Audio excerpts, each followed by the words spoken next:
pursuing your own individual creative projects, whether that was successful for you or if there was an iteration process that you had to go through to achieve success pursuing your goals.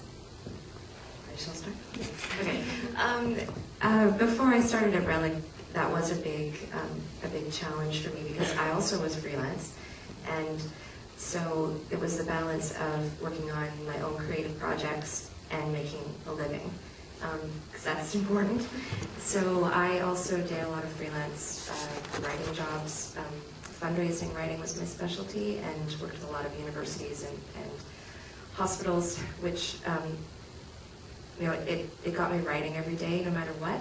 So as long as I could get that work done, then I could also work on my creative projects. But a really important thing for me is that I'm part of a weekly check-in group with a few other women who have their own artistic goals to pursue. And so we're not all in the same, we're not doing the same thing, but we can check in once a week and say, this is what's going on in my, my job, this is what's going on in my creative work, how I'm going, and we would meet once a year and discuss creative goals and just touch base and kind of say, oh, I haven't heard you talk about this in a while. How's it going? So that kind of support group was really very helpful, and and so we still stay in touch, but now my job is so time consuming and it involves all my creative energy, so that's really my focus right now.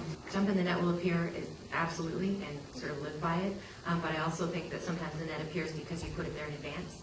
I'm a producer, so I plan everything.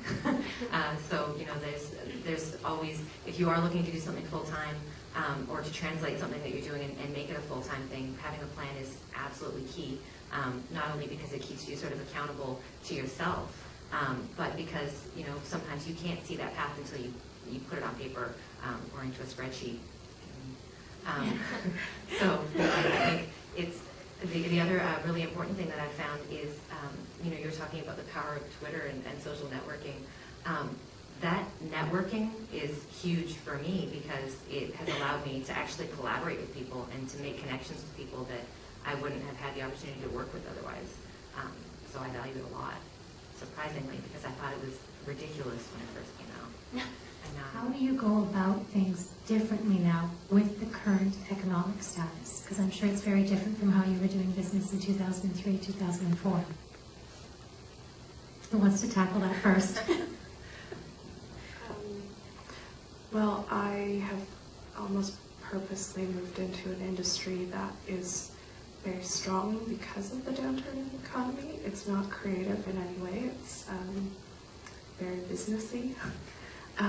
But yeah, it's education, and so we've been doing really well because of that downturn, and I have been able to still use my skills and still learn a lot, and they have the money to spend and teach me.